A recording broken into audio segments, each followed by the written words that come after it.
I found that the ability or the willingness to make a complete commitment to a job, a commitment to a relationship, a commitment to a profession, to make a commitment is one of the hardest things that human beings do. That very few people make commitments. That most people in this room, I hate to say it, most people in this room are not totally committed to their work.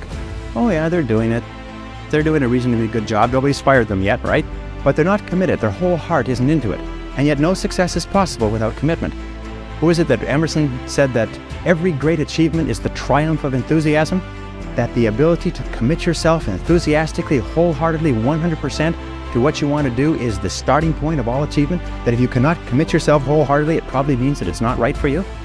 And that all of us in life seek for something that we can commit ourselves to. Alan Cox, in his book, The Achievers, which came out last year, found that the executives in the corporations that he studied who achieved the very most in the shortest period of time had found the proper niche for themselves and had lost themselves in their work. Dr. Shirley Blotnick's study of self-made millionaires, 83 out of 1,500 people became self-made millionaires over 20 years. He found that the one quality that they all had in common was that they picked work that they loved, they specialized in that work, they became very good in it, and they eventually became paid very well for it, and then they held on to the money. I throw that last one in because I know a lot of you can relate to that. They held on to the money. They didn't gamble or speculate. They were very conservative with their money. They got paid more and more, and they held on to it. One of them started off cleaning toilets on the night shift for an airline. And today he's the president of the airline and makes $1,950,000 a year. I've been with the airline for 35 years, but it's not difficult to become a millionaire when you're making $1,950,000 a year. Even with taxes, you can still do pretty well. He found that the quality that separated these people from the ones who struggled for 20 years and weren't much further ahead than when they started was that they became totally absorbed in their work, totally committed to their work. They lost themselves in their work, and when they lifted up their head about the age of 43, 44, their accountant told them, by the way, you're worth over $1 million now. Did you know that? Most of them became wealthy without even knowing it. And so it's important that you find the work that you can commit yourself to. It's important that you find the relationship you can commit yourself to. And if you are an employer and you have people working for you who are not committed to their work, these people are like rotten apples in a barrel. I have found that people who are not committed to their jobs are people who will always cause trouble within an organization.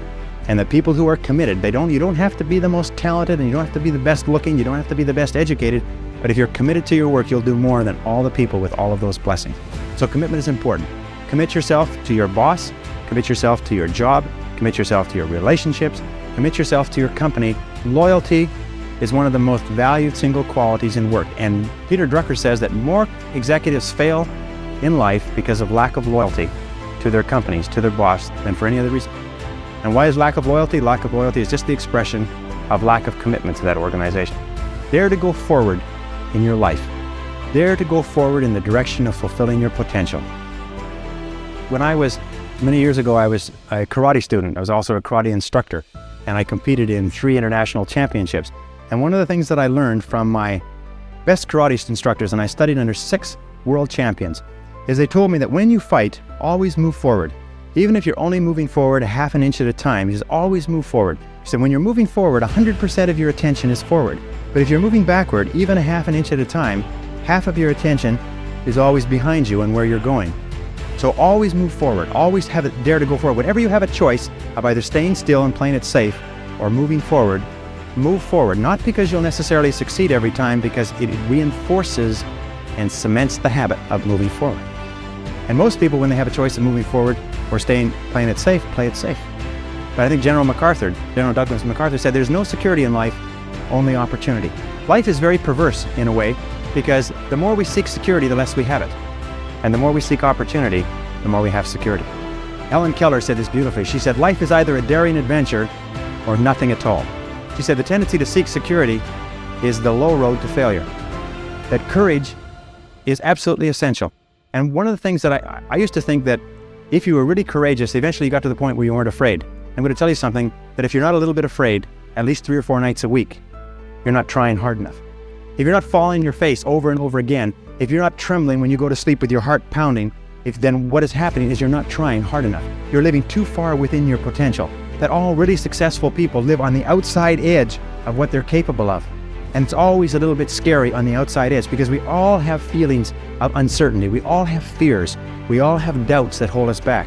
But the brave person is simply the person who moves forward and keeps taking the chance. And you cannot imagine a successful person without courage.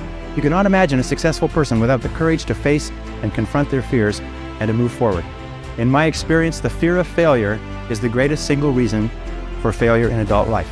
The fear of failure, the fear of making a mistake, of losing our money, our time, our effort, is what paralyzes us and holds us back.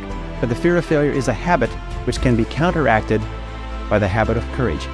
And if we don't overcome that fear of failure, then we'll just be like the 80-90% that do not fulfill their potential. See, the wonderful thing is only a few percentage of people fulfill their potential in any generation. And we can join those people simply by deciding to do so and doing what the other people do. As simple as that. If we decide to become an engineer, what do you study? You study engineering. If you want to become a better cook, what do? You study cooking. Do you try to do it all by yourself? No, you get cookbooks, you take classes, and so on and so forth.